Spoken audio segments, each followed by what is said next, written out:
देखो बेटा, the diagram show the rectangle ABCD with the square of side x centimetre. ठीक है भाई, स्क्वायर की साइड x है, ये देखो इधर बोला स्क्वायर की सारी साइड x है। ये भाई x x लिख दी हमने ये सारी।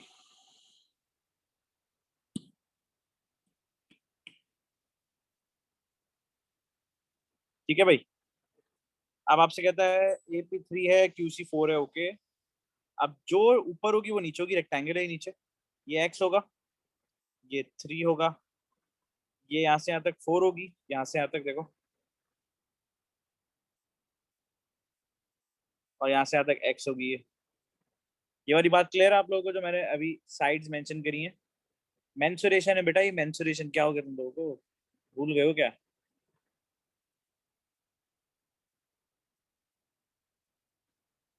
तब देखिए गौर से, ये साइड्स मैंने मेंशन जब कर ली तो ये भी 4 हो गई। अब मेरे लिए आसानी हो गई। हाँ, ये पास से पढ़ना टॉपिकल। अब जरा देखो गौर से, कहता है find in terms of x an expression for the area of the shaded rectangle APSD. Rectangle के एरिया का फॉर्मूला क्या होता है, ये बताओ।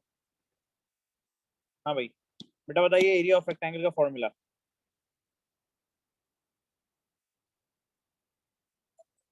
सारे बच्चे चैट में बताएं जल्दी से, एरिया ऑफ रेक्टेंगल का फॉर्मूला क्या होता है?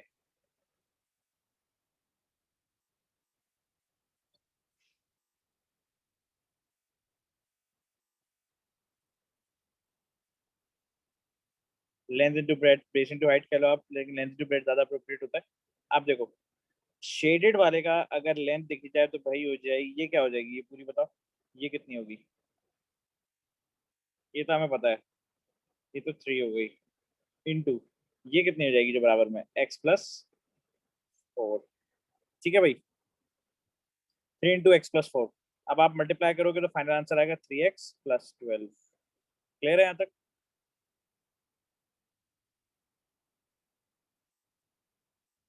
अब ये इन टर्म्स ऑफ एक्स आ गया, इन टर्म्स ऑफ एक्स चाहिए था। The area of the shaded rectangle APSD is double the area of the unshielded rectangle RQCS।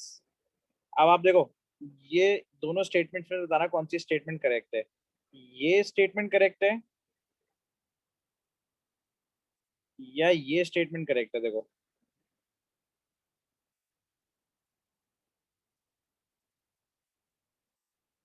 या ये स्टेटमेंट करेक्ट है, देखो। कौन सी स्टेटमेंट्स करेक्ट है इसमें? फर्स्ट सेकंड थर्ड कौन सी स्टेटमेंट करेक्ट है इसमें से?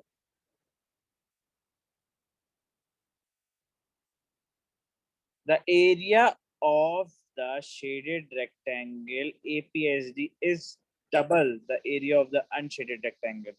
अब आप इसको पढ़ो, क्या कहता है ये, थोड़ा सा समझने की कोशिश करो इसको।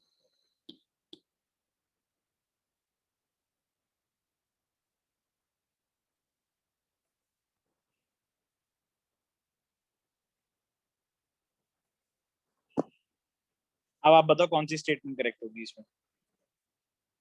जी, फर्स्ट वाली स्टेटमेंट करेक्ट है, क्योंकि आप छोटे वाले का डबल करोगे तो इसका सिंगल होगा ना।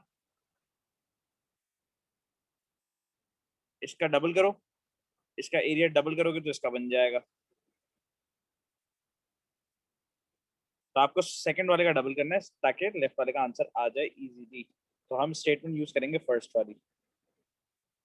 अब आप देखो, एपीएसडी का कितना निकाला था आपने?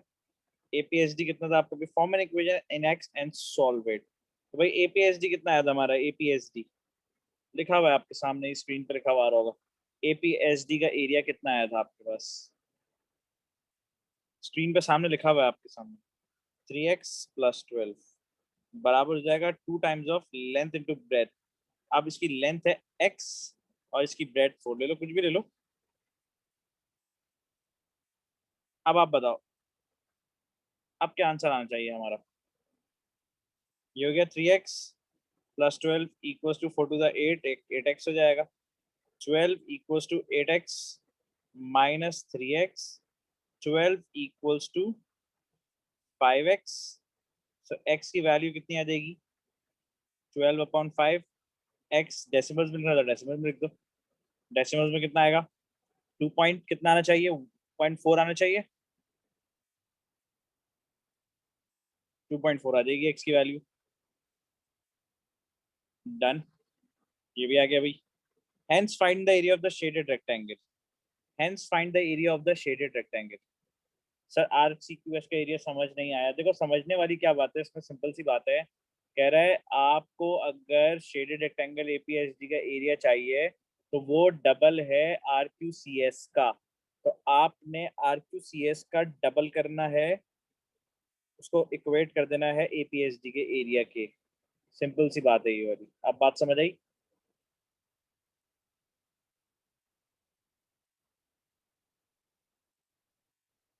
हाँ बेटा अल्फा, क्लियर है अभी वाली बात? इसने बोला है डबल करो RQCS का तो बनेगा एपीएसडी। एपीएसडी का डबल करके थोड़ी बनेगा भाई। अगर आप एक कॉमन सेंस वाली बात करो, इसका डबल क्या ये है?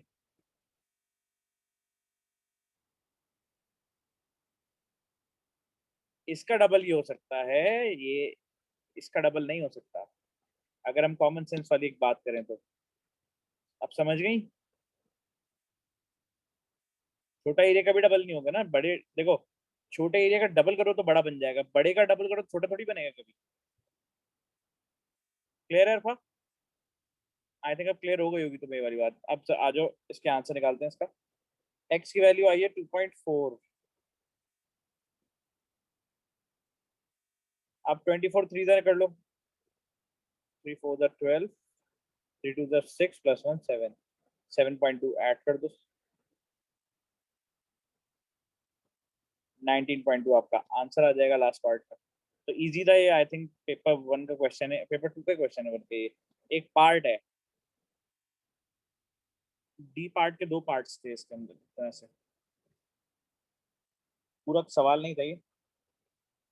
क्लियर है अभी वाली बात? आगे बढ़े। अब आ जाओ जरा थोड़ा सा डिफिकल्ट क्वेश्चन देखते हैं इसका।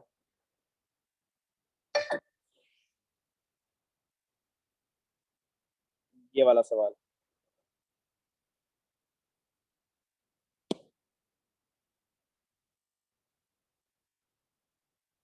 अब इसकी डायग्राम बना लो ये दोनों।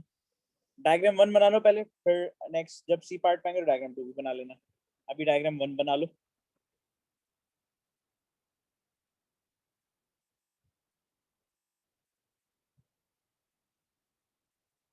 जल्दी से इसकी डायग्राम वन बना लो। ये बड़ा सवाल है, ये छोटा सवाल नहीं है।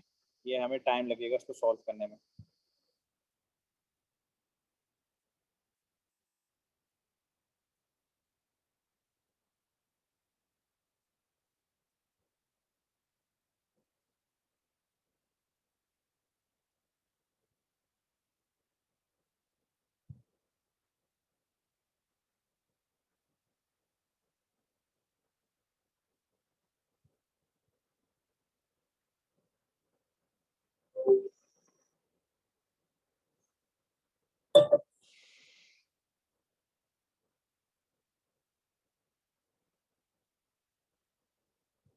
डायग्राम बना लो, डन लिख देना बेटा चैट में।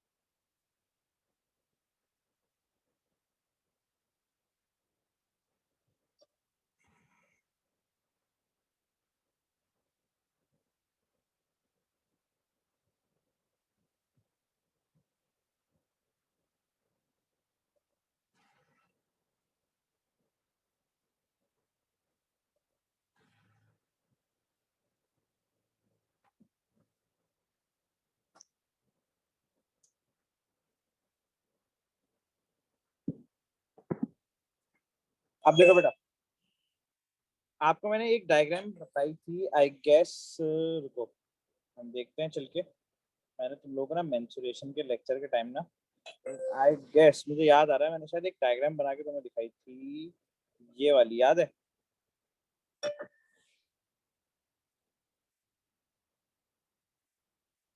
याद है? आज ये वाला पूरा काम होना है। आज इसी की हेल्प से पूरा क्वेश्चन सॉल्व होगा देखो। इसलिए मैंने लेक्चर में ये चीज मेंशन करी थी आपको। ऐसे क्वेश्चंस आते हैं आपको देखो।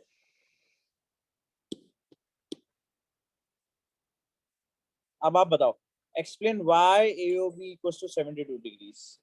वाई के अंदर ना आपको वर्किंग शो करनी है, वर्किंग कैसे शो करें इसकी।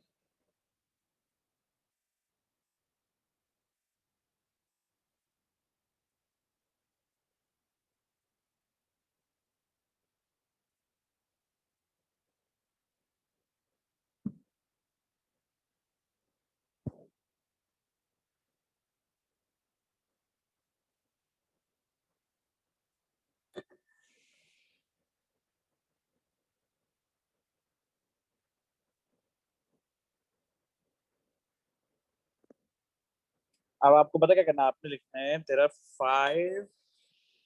Are five equal triangles in this shape. That is why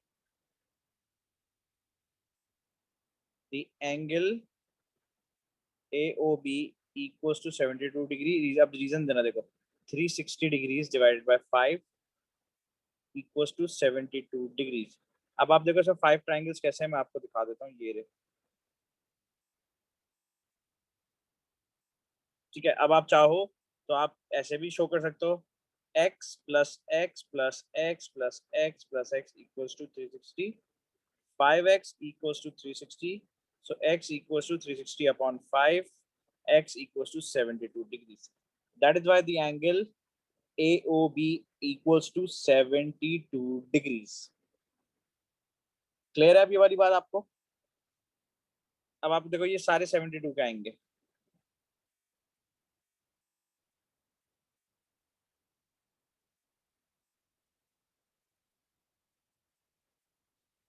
आगे बढ़े, अब आगे बढ़ जाऊं, पार्ट बी पे चलें। Calculate the area of the pentagon ABCDE।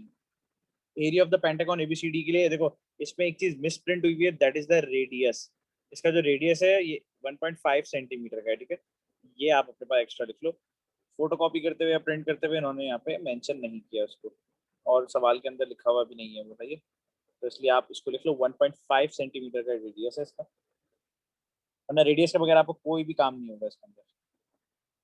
भाई अब ये मत पूछना है रेडियस कहाँ से आया, कैसे निकाला आपने, ये गिवन था लेकिन यहाँ पे प्रिंटेड नहीं आया, प्रिंटेड फॉर्म में नहीं है। सो ये 1.5 सेंटीमीटर का रेडियस है। इससे आपके आगे के आंसर सारे करेक्ट आएंगे, वरना आप आंसर निकाल भी नहीं पाओगे पार्ट बी। अब आगे बढ़े भाई, पेंटागन का एरिया निकालना है, तो हम क्या करें? पेंटागन के एरिया का कोई फॉर्मूला है, या उसके अंदर ट्राइंगल्स का एरिया निकाल के मल्टीप्लाई बाय 5 कर दें? एक ट्राइंगल का निकाल के मल्टीप्लाई बाय 5 कर दें,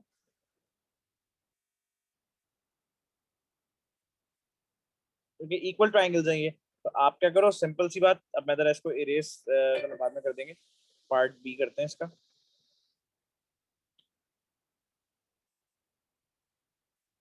अब आप देखो, एक एरिया ऑफ ट्राइंगल का फॉर्मूला होता है हाफ बेस इंटू हाइट लूं या ए बी साइन थीटा लूं यहाँ पे?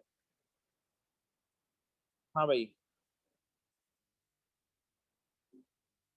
ए बी साइन थीटा, ठीक है बिल्कुल ठीक है। आप देखो, इंटू 5 कर देना उसका एंड, ठीक है।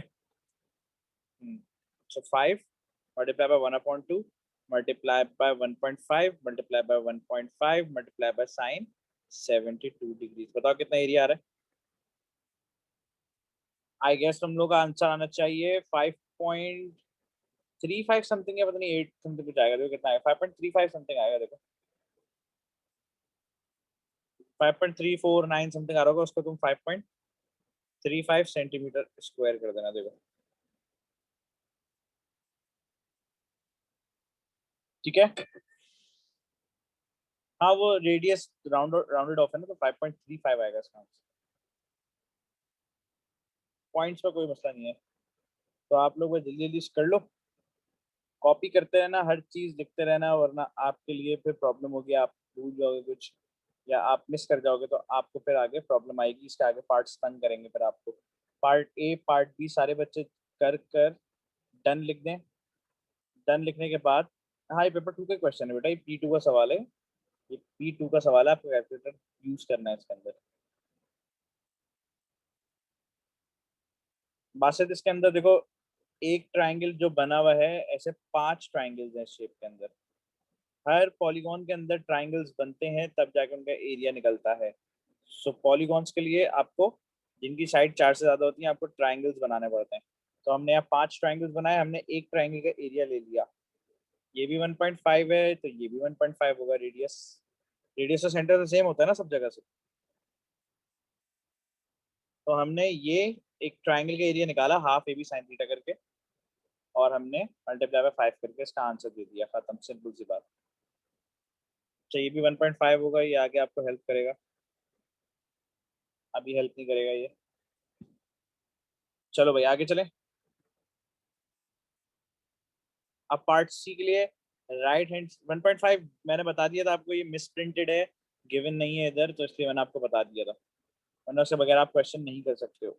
अब नेक्स्ट चीज, नेक्स्ट आप बताओ। डायग्राम 2 बना लो पहले, डायग्राम 2 बना लो जल्दी से।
आप बेटा देखो, आपने क्या करना है, आपने जरा इसकी डिटेल गौर से पढ़नी है, क्या बोला हुआ है देखो। अब आप बताओ, ये शेप लेफ्ट वाला ही राइट पे छापा है या कुछ ना कुछ काटा वाटा है इन्होंने इसमें से, कुछ कट कर दिया इन्होंने, क्या करा है इन्होंने? सेम शेप है या कुछ ना कुछ इसमें से लेस किया हुआ है इन्होंने? देखो, बहुत से बच्चों को ना लग रहा होगा, देखो मैं तुम लोगों को एक बहुत अच्छी सी एक बात बताता हूँ इसके अंदर। मैं ये सारी चीजें इरेज कर रहा हूँ। 5.35 याद रखना बस, 5.35 को मत भूलना। 5.35 से याद रखना कि पूरे का एरिया आया था, पूरे पेंटागन का एरिया 5.35 आया था। अब देखो, सीन इधर ही भी ऐसी है, सेम सिमिलर सीन है यही वाला, यही सेम सीन है। बट एक बात बताओ, क्या ये सेक्टर है? क्या ओ ए बी सेक्टर है इधर?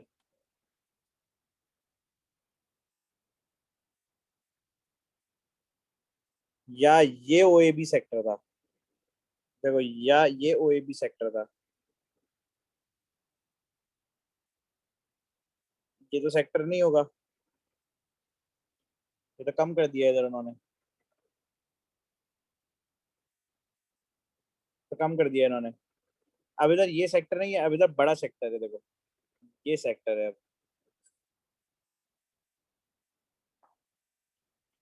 ये सेक्टर होगा, ठीक है, ये याद रखना। कट हो गया ना उसमें से, पार्ट कट हो गया थोड़ा सा, इसलिए अब ये ए ओ बी सेक्टर नहीं है, इधर सही है देखो, इधर के लिए सेट है।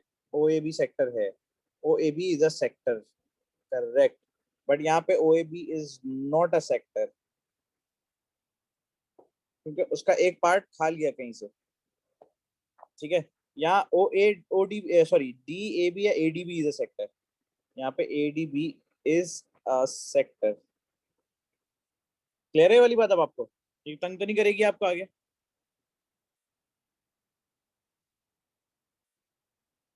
मैंने आपको बता दिया पहले कि इसमें सेक्टर खा गया है, वो सेक्टर का कुछ सेगमेंट खा गया। देखो सेक्टर का ना कुछ छोटा सा पार्ट खा गया, उसने तुम्हें अजीब सा एक सेगमेंट दे दिया ये वाला, तो तुम्हारा सेक्टर खराब कर दिया उसने। बट ये सेक्टर बड़े के साथ बन गया है।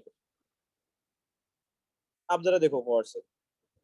अब हम देखते हैं आगे इसमें क्या बोला हुआ है।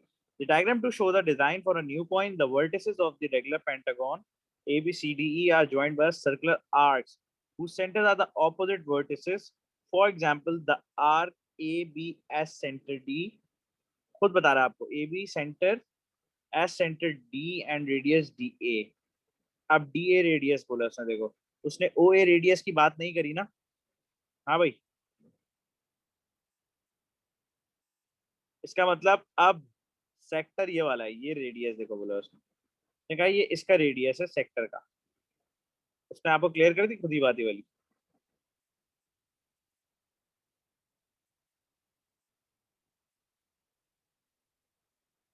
तो ये एग्जामिनर आपको बताता रहेगा, तो आप इसको गौर करना। अब आ जाओ next. Explain why ADB equals to 36। ADB 36 क्यों है भाई?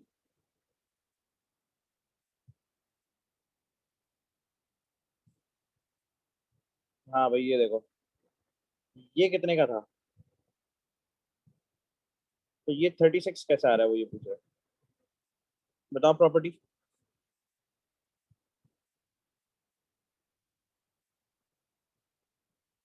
आपने अभी सर्कल प्रॉपर्टी पढ़ी है इससे पहले, तो आप रीजन क्या लिखोगे? रीजन बताना होगा आप। सर्कल प्रॉपर्टी की लास्ट टाइम क्लास हुई है, आप ज्यादातर बच्चे जिन्होंने अटेंड किए उनको पता होगा सर्कल प्रॉपर्टीज की। एंगल एट सेंटर, या आप लिख दो एंगल एट सर्कमफेरेंस को डिस्क्राइब करो ना। Angle at circumference is half of the angle at centre. सही है ना प्रॉपर्टी?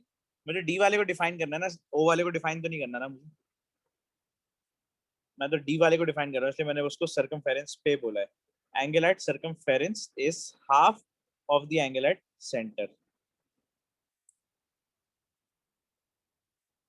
नहीं, आप तो उमर सेंटर वाले को डिफाइन कर रहे हो, मैं तो सर्कमफेरेंस वाले को डिफाइन कर रहा हूँ। ठीक है उमर, तो आपको करना ये है कि आपने सिंपल सा प्रॉपर्टीज याद रखनी है सर्कल की। ये सर्कल के अंदर ही होता है, सर्कल का पार्ट कट किया गया है इसमें से। ये सर्कल का ही सेंटर अगर दिया हो तो सर्कल की ही बात है। सर्कल को काटा गया अलग अलग शेप्स के अंदर से। तो एंगल सर्कमफेरेंस ही है, डी जो पॉइंट है वो सर्कमफेरेंस का ही पॉइंट है।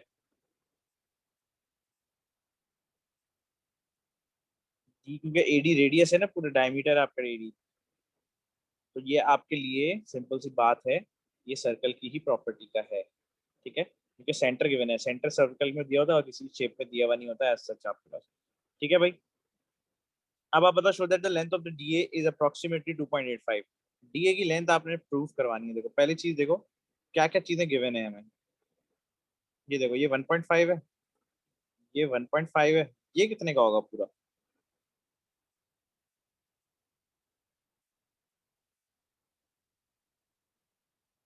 यहाँ पे पढ़ लो, डायमीटर नहीं है एडी, रेडियस है इसका, सॉरी सेक्टर का रेडियस है। ये देखो ये पढ़ लो, ये लिखा हुआ है सेक्टर का रेडियस।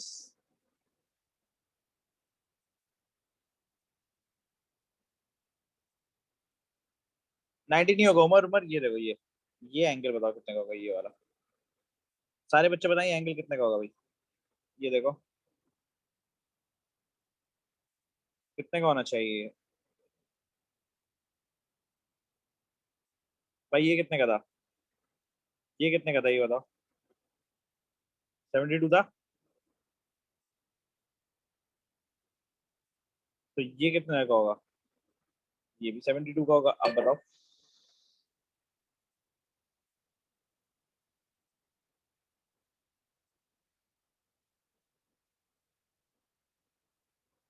भाई ये बताओ ये पूरा कितने का है, ये पूरा पूरा कितने का है? 144, हाँ भाई, जिनका आंखें हैं, उनको पता चल जाएगा ये 144 का हो गया अभी। अब आप बताओ क्या केस है ये आपके पास? केस क्या है केस? ट्रिग्नोमेट्री का कौन सा केस है ये?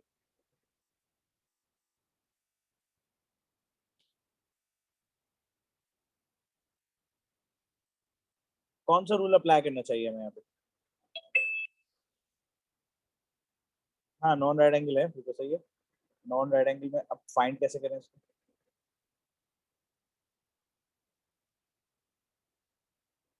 एरिया से क्या फाइंड करोगे भाई? एंगल आपने लेंथ प्रूफ करनी है।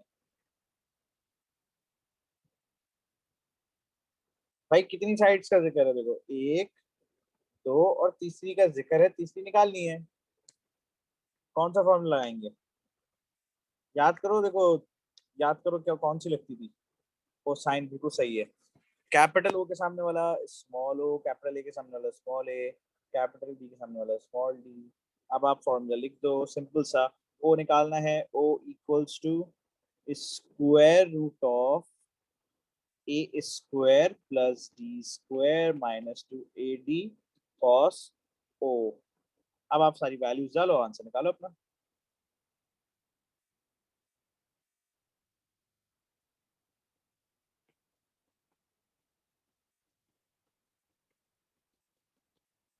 Into cos 144। चेक करो कितना आंसर आता है। आ गया?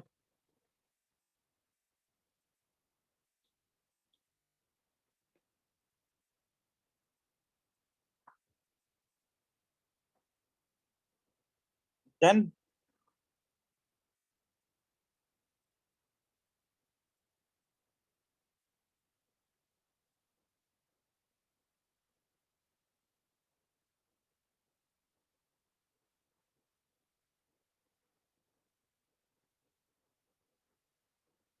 सही आ रहा है ना आंसर हमारा?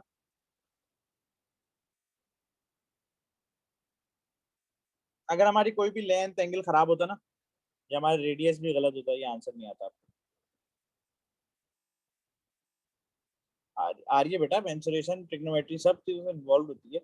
सर्कल प्रॉपर्टीज भी आई है, जब भी तो लास्ट में पढ़ाई जाती है आखिर में। कि आपको पहले सारी चीजें अब मैं बैठा हुआ होता, पूछता सर्कल की ये क्या प्रॉपर्टी है, क्या मैं सर्कल प्रॉपर्टीज नहीं पढ़ाता? फिर क्या करते आप? मैं आपसे पूछता कोसाइन रूल क्या होता है, नहीं पढ़ाया हुआ, तो फिर क्या करते आप? इसलिए लास्ट में पढ़ाया जाता है ये। 2001 नवंबर।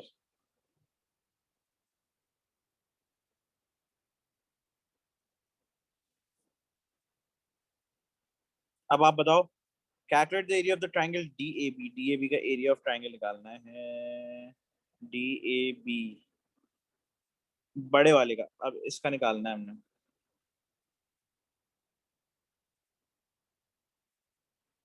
ये 2.85 है, ये 2.85 है, ये 36 है। एरिया कैसे निकालें भाई? हाफ बेस इंटू हाइट या half A B sine theta? लगा दो।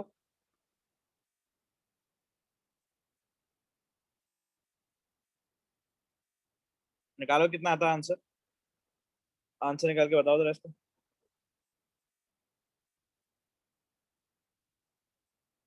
जल्दी से इसका आंसर निकाल कर बता दो कितना आ रहा है।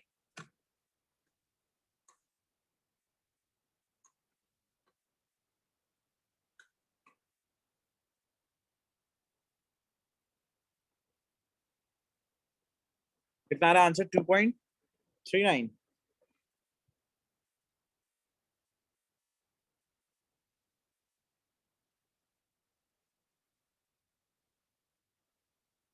ठीक है भाई। Calculate the area of the segment shaded in diagram 2। इसका निकालना है हमें, देखो ये वाला।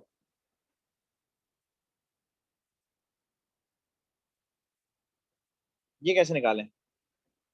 ये निकालना है हमने। कैसे निकालेंगे? याद है मैंने area of the shaded region आपको निकालने का बताया था।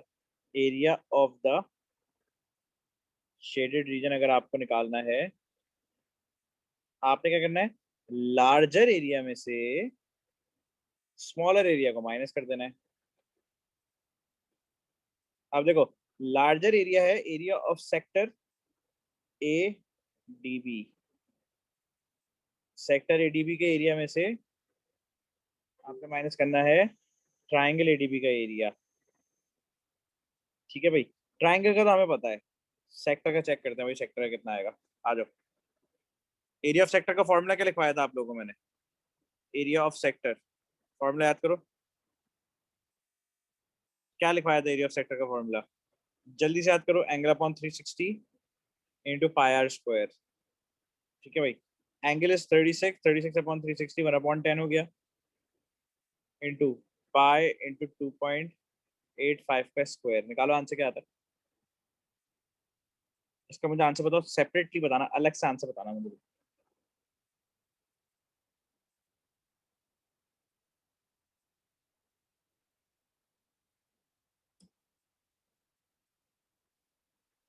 एक मिनट में निकला है, कैलकुलेटर से निकाल दो। 1/10 मतलब पाई/10 इंटू 2.85 स्क्वायर, 2.55। ठीक है, अब आप क्या करो, 2.55 में से माइनस करा दो 2.39 और बताओ क्या आंसर बचता है, कितना बचता है आपका आंसर। 2.55 में से 2.39 माइनस करो, बताओ कितना बचता है आपका आंसर।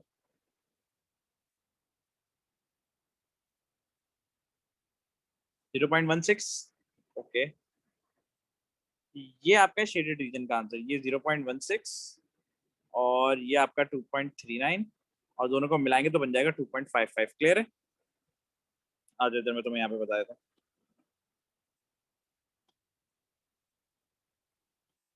देखो भाई,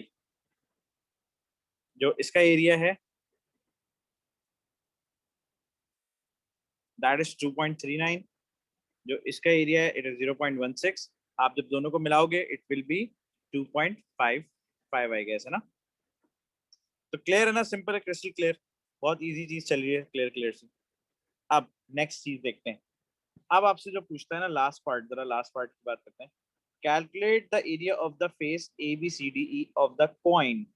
सेकंड डायग्राम की ही बात कर रहा है हमें, अब ये निकालना है, देखो ये वाला।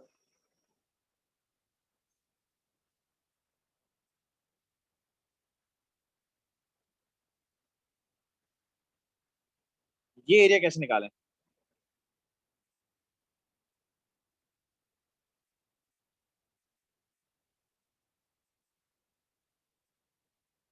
बताओ ये वाला एरिया कैसे फाइंड आउट करेंगे? ट्राइंगल्स के हमने कहीं पे निकाले नहीं थे एरियास?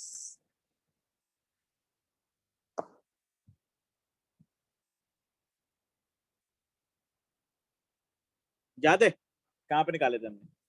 पांचों के निकाल चुके हैं।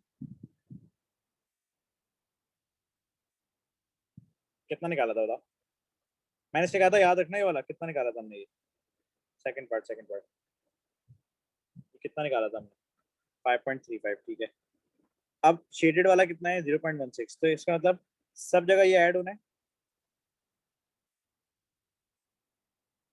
ये भी ऐड होगा ट्राइंगल के साथ। अब बहुत सारे बच्चे बोलेंगे क्यों, तो देखो भाई ये देख लो, ट्राइंगल ट्राइंगल ट्राइंगल ट्राइंगल, ये पूरा एरिया आपने निकालना है इस बार, ये पूरा सारा मिला के। तो आप क्या करो, area of triangle low, last time वाला 5.35 जो थे, जो इस डायग्राम से आया था ये वाली, प्लस 0.16 को मल्टीप्लाई बाय 5 कर दो। बताओ अब कितना आंसर आ रहा है? छोटा छोटा सेगमेंट भी मिला लिया हमने। आप बताओ कितना आंसर आता है आपका?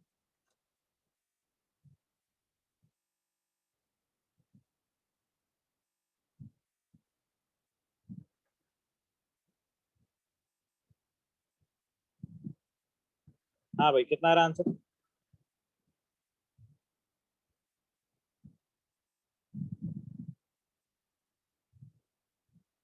अच्छा, ये आपका ना 0.165 था, 165, ये 165 आ रहा था, आपके 166 आ रहा था ये आंसर, तो देख लेना 166 था वो आंसर।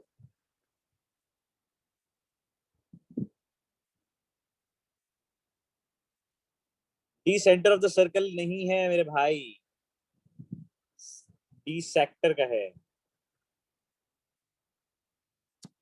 6.18। आप ये लाइन सही से पढ़ नहीं रहे हो। A B is as centre D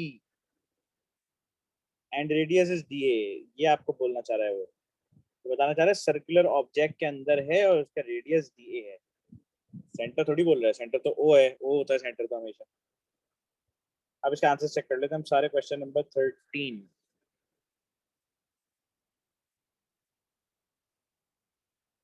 72, 5.35। ये सही है आंसर। अच्छा, ये कितना था हमारा? ये तो 2.85 प्रूफ हो गया था।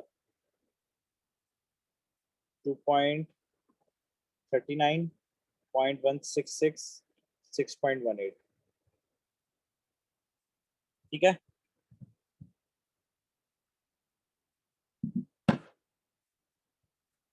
हाँ, सेंटर का मतलब हमेशा बीच नहीं होता, सेंटर का मतलब सराउंडेड भी होता है। सेंटर का एक मतलब थोड़ी होता है तो उसके अराउंड घुमा हुआ है, ये भी होता है।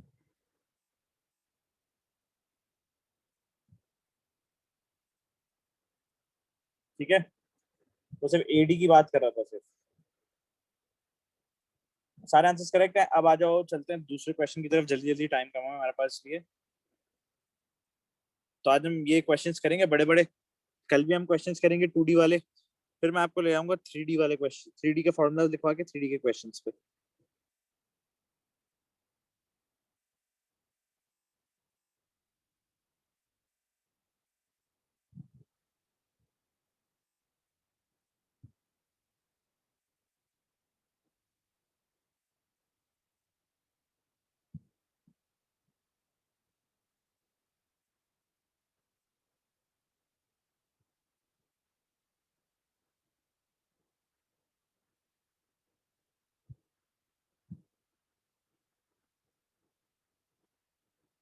हाँ भाई, इस वाले पे आ जाओ जरा, देखो। ये वाली डायग्राम बना लो जल्दी से, और मुझे आप लोग एडीबी की मेजर आर्क निकाल के बताओ। अब मेजर आर्क के लिए 120 को यूज करोगे या 240 को यूज करोगे, ये बता देना। ये भी मैंने आपको एक्सप्लेन किया था, अगर आप बोलोगे नहीं किया था तो मेरे पास वीडियो लेक्चर अपलोड हो जाएगा, जो आप उसमें देख लेना।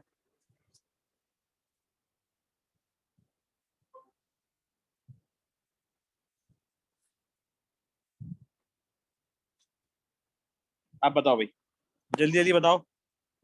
एरिया तो आपको पता था, सेक्टर का कैसे निकालते हैं? Angle upon 360 into pi R square. Sector की लेंथ कैसे निकालते हैं, ये बताओ। फॉर्मूला क्या होता है सेक्टर की लेंथ का? सेक्टर की लेंथ का फॉर्मूला क्या होता है?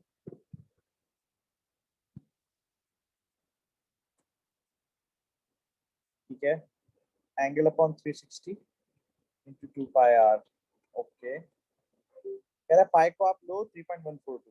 ठीक है, उसने बोला है इस बार आपको। तो अगर पिछले सवाल में भी बोला तो हमें लेना पड़ेगा उसके हिसाब से। एंगल आएगा, मेजर आर्क है बड़ी वाली है तो 240 आएगा एंगल। ये वाला जो एंगल था ना, ये छोटी आर्क का होता है, ये वाला। ये 120 था, ये माइनर का था, और ये मेजर का होगा। तो आपसे मेजर मांगा है ना, माइनर देकर मेजर मांग रहा है वो आपसे। तो वो कर क्या रहा है कि आपको माइनर का एंगल देकर मेजर का मांग रहा है वो। तो आपको होशियारी करनी है कि मेजर का उसने आपसे पूछा या माइनर का पूछा उसने आपसे। तो आप लोग बताओ कौन सा पूछा उसने।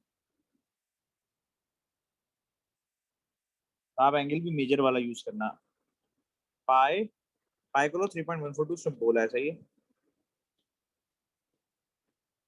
And the radius is 6 2 pi R, है ना? 2 कर दो, निकालो कितना आंसर आता है। Angle upon 360 into 2 pi R, तो एंगल 240। सो आप कैंसिल करना चाहो कर लो, लेकिन कैलकुलेटर में डालना चाहो तो कैलकुलेटर में डालो। पेपर 2 का सवाल होगा ये, बड़ा सवाल है ये। निकालो इसका क्या आंसर आता है।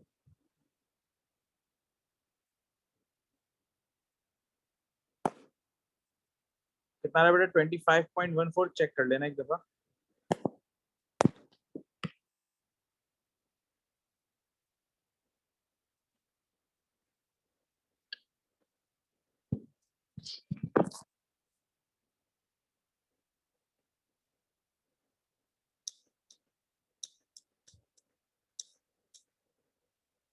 चलो अब नेक्स्ट पार्ट करते हैं।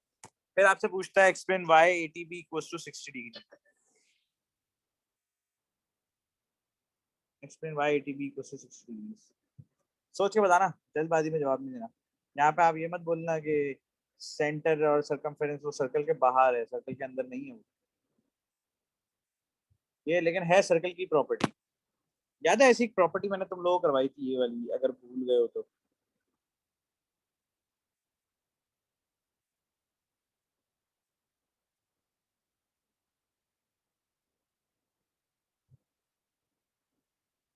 याद है ये वाली प्रॉपर्टी, एक हमने ये करी थी प्रॉपर्टी यार, ये वाली।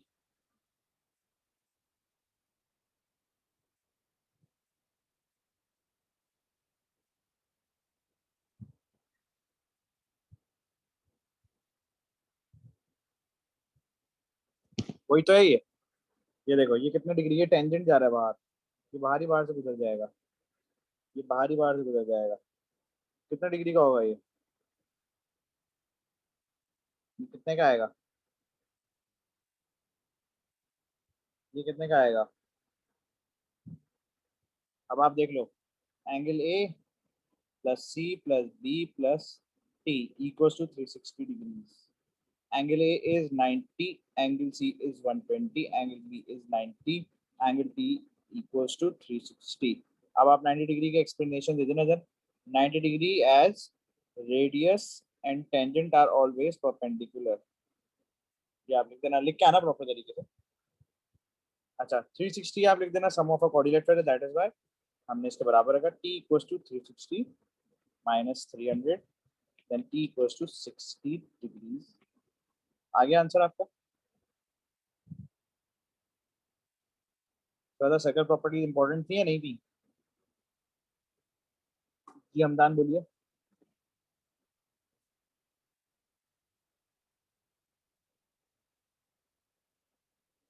180 माइनस 120 नहीं कर सकते हैं, लेकिन शो कैसे कराओगे, ये भी तो प्रॉब्लम है।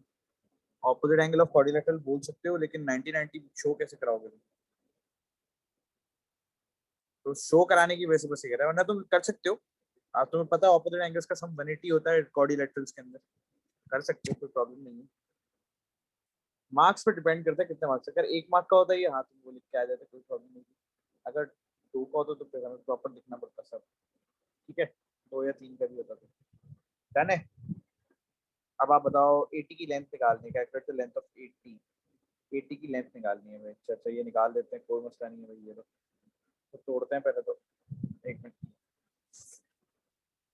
याद है ना, इसको तोड़ सकते हैं हम इक्वल पार्ट्स में। अब ये कितनी हो जाएगी 60, ये कितना हो जाएगा 30। निकाल लो 80। 80 के लिए राइट एंगल ट्रायंगल अलग कर लो, यहाँ मैं ये वाली डायग्राम बता रहा हूँ।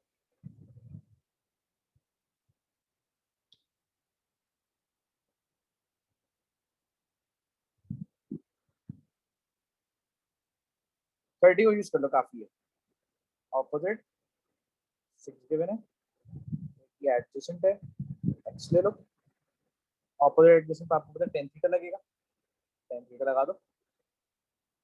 इसके सर्कल प्रॉपर्टी का मैंने ये वाले क्वेश्चंस नहीं करवाए थे आपको, मैंने आपको बताया था ये क्वेश्चंस आपके यहाँ कवर हो जाएंगे, कोई प्रॉब्लम नहीं है। तो 10 30 equals to 6 upon A, so a equals to 6 divided by 10 30 कर लो। क्या आंसर आता है बता दो मुझे, कितनी आ रही है एडजेसेंट साइड आपकी?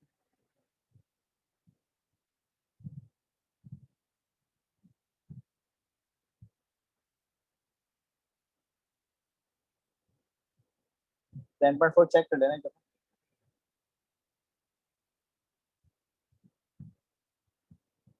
ठीक है डन है, डन बिल्कुल सही आंसर है।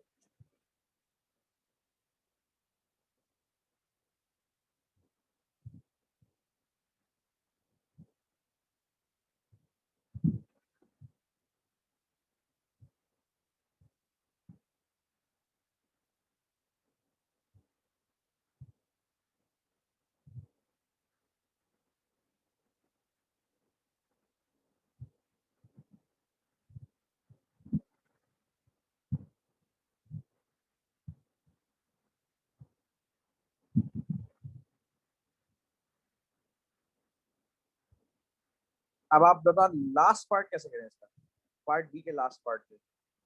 Calculate the perimeter of the shape. Perimeter कैसे निकालते हैं तो मैंने आपको बताया था लास्ट टाइम।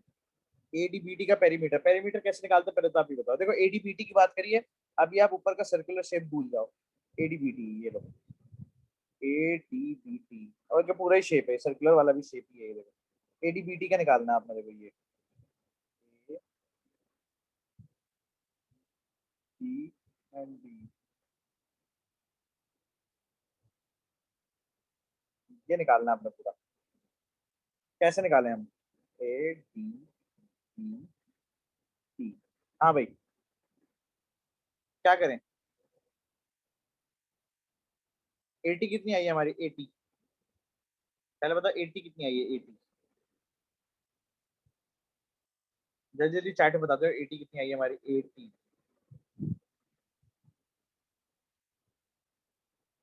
ठीक है, ये आपने रेट देखो इतना सही है। 10.4 ये बाउंड्री आ गई, 10.4 ये बाउंड्री आ गई। आप बताओ ये मेजर आर्क कितने का आया था हमारा? ये मेजर आर्क कितने का था? 25 पॉइंट समथिंग का आप लोगों ने बताया था मुझे, 25.1 का। तो अब आपको 1/4 का, चलो जो भी, अब आप सबको ऐड करो, आपको एडीबीटी का पेरीमीटर आ जाएगा। सबको ऐड कर लो, 10.4 प्लस 10.4 प्लस 25.14,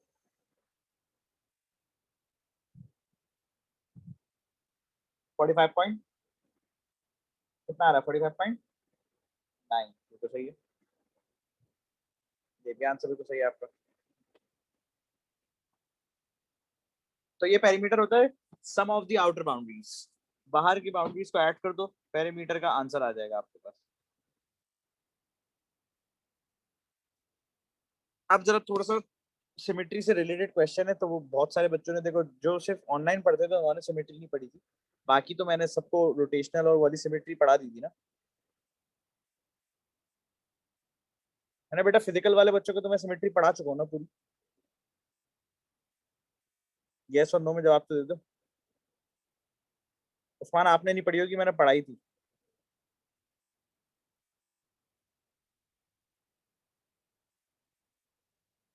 मैंने आप लोगों को बताया भी था चेयर के अंदर रोटेशनल कितनी होती हैं।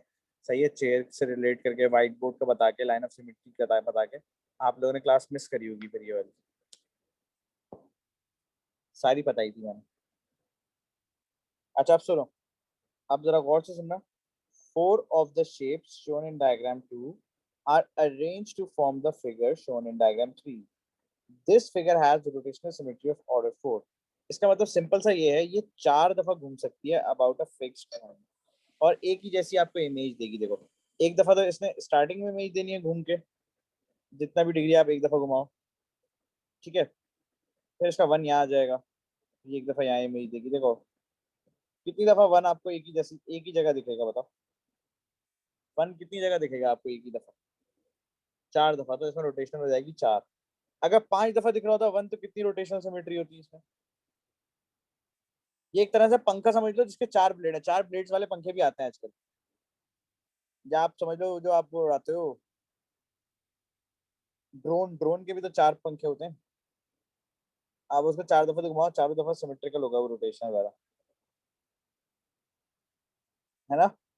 अब देखो अगर इसमें ये सब सेम है, तो ये सारे एंगल्स कितने के होने चाहिए? ये वाले बताओ आप, ये सब कितने के होने चाहिए? सारे एक्स के होने चाहिए, बिल्कुल सही है। अच्छा बताओ इसका ये एंगल कितने का होना चाहिए, अंदर वाला?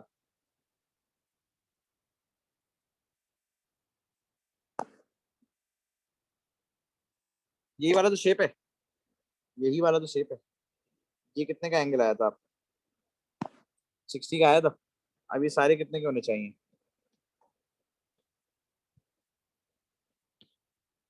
अब आप क्या करो, सबको ऐड कर दो। 4x + 60 पूरा कितने का होता है रोटेशन? एक कंप्लीट रोटेशन कितने का होता है पूरा? तो 360 के बराबर। 60 × 4 करना पड़ेगा आपको, 240 कर देना इसको। अब 4x = 360 माइनस कर दो 240। अब आप बताओ कितना आंसर आएगा? 0 में से 0 गए, 6 में से 2। हाँ भाई, अब x कितना आ जाएगा आपको? x = how many degrees? 30 degrees. तो भाई, right on the number of line of symmetry in this figure. Line of symmetry का सीन ये है, ये इमेज कितनी दफा आधी हो सकती है, आप मुझे बता सकते हैं? ये इमेज कितनी दफा आधी होने के बाद मिरर इमेज दे सकती है? मैं इसको साफ सुथरा कर देता हूँ, जरा रुक जाओ। ये इमेज कितनी दफा हाफ होने के बाद सेम मिरर इमेज दे सकती है, आप बताना मुझे। बस मुझे ये लिखना पड़ेगा इधर, एक्स एक्स एक्स। सोच के बताना कितनी दफा ये हाफ होने के बाद दे सकती है आपको इमेज। देखो, अगर मैं एक दफा यहां से कट करूं, मिरर इमेज आएगी। यस। और ये फोल्ड भी हो जाएगा इसके ऊपर, या नहीं होगा? सोच के बताना मुझे। हो जाएगा। अब बताओ, यहां से बताओ, फोल्ड हो जाएगा? अच्छा, यहां से बताओ, आधा होके फोल्ड हो जाएगा? और कहां से करना चाहिए?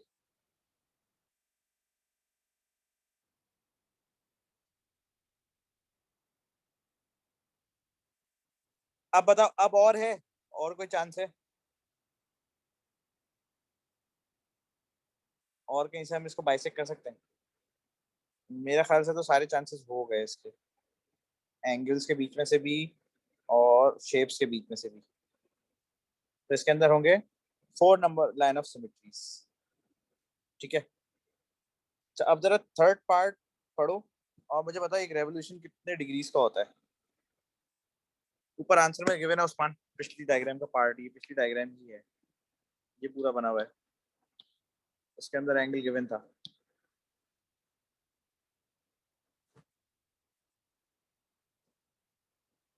आप जरा थर्ड पार्ट पढ़ लो जल्दी से, पे क्लास एंड करेंगे हम। Every second the figure turns to 40 degrees about about its center. Calculate the time it takes to make 108 revolutions. Revolution, आपसे बोल रहे revolutions की बात कर रहा है। क्या आपको पता है एक revolution कितने का होता है? हाँ भाई, एक revolution कितने का होता है? गाड़ी का टायर एक revolution मारेगा तो कितने डिग्री पे मारेगा?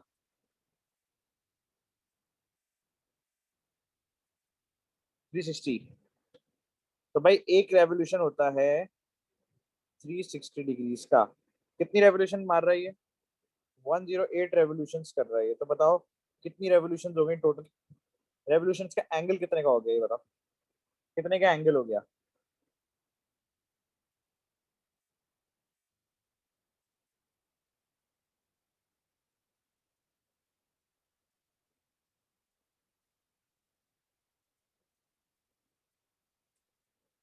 मल्टीप्लाई करके आंसर बताओगे जरा। 108 इंटू 360।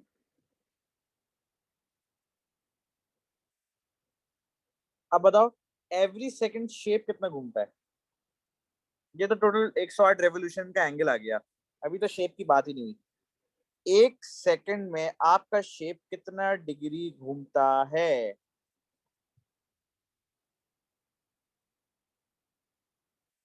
अच्छा, आपके शेप को कितना रेवोल्यूशंस घुमाना है? ये बताओ पहले, आपके शेप को कितना रेवोल्यूशंस घुमाना है? 108। 108 रेवोल्यूशन वाले का एंगल कितना होगा? 108 डिग्रीज नहीं घुमाना है, 108 रेवोल्यूशन है। आपका एंगल कितना होगा 108? अगर आप 108 रेवोल्यूशन घुमाओगे तो कितना एंगल घूमने चाहिए आपकी डायग्राम? अभी आपने निकाला है, जस्ट अभी आपने मुझे आंसर बताया था। 3,888 डिग्रीज के लिए कितना टाइम लगेगा? अब ये निकालो आप, कितने सेकंड्स में आंसर आता है, और आंसर देना आपने मिनट्स एंड सेकंड्स के अंदर। ये निकालो कितना आंसर आएगा। 3,888 divided by 40 equals to X. Zero zero cancel.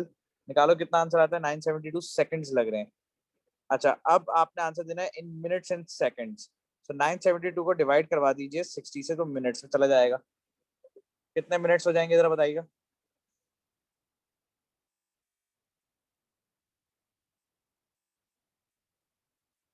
कितने मिनट्स हो गए?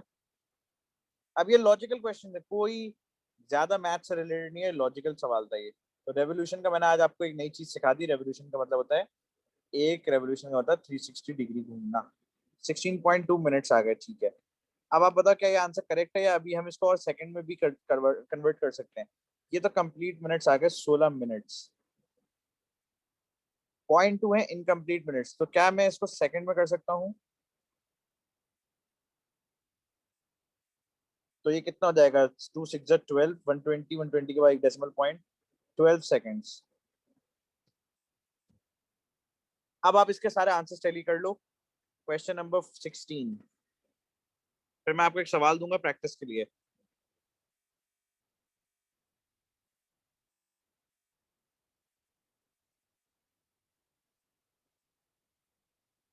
चेक कर लो भाई।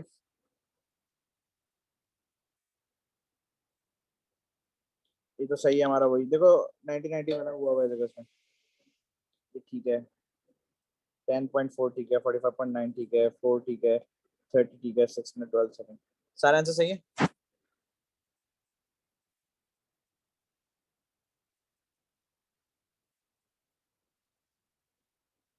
अच्छा बेटा देखो, जिसको प्रॉब्लम आई होगी ना, मेरी क्लास है अभी दूसरी, अब जिस बच्चे को प्रॉब्लम आई होगी वो इसकी रिकॉर्डिंग देखे, वरना जब मैं क्वेरीज की क्लास रखूंगा, अभी तो हमारे पास टाइम है ना अच्छा खासा, टाइम और हमें मिल गया, तो आप उसमें पूछ लेना क्योंकि अभी पास टाइम कम है। तो मैं जैसी वाली क्लास रखूंगा ना, आप उसमें पूछ लेना, वरना रिकॉर्डिंग देखना, उसमें से आप समझने की कोशिश करना। मैंने 2 रिकॉर्डिंग लास्ट टाइम की डाल दी हैं, अब उसकी रह गई है, क्या कहते हैं, मेंसुरेशन की रह जाएगी बस। आपको मैं लिंक सेंड कर देता हूँ।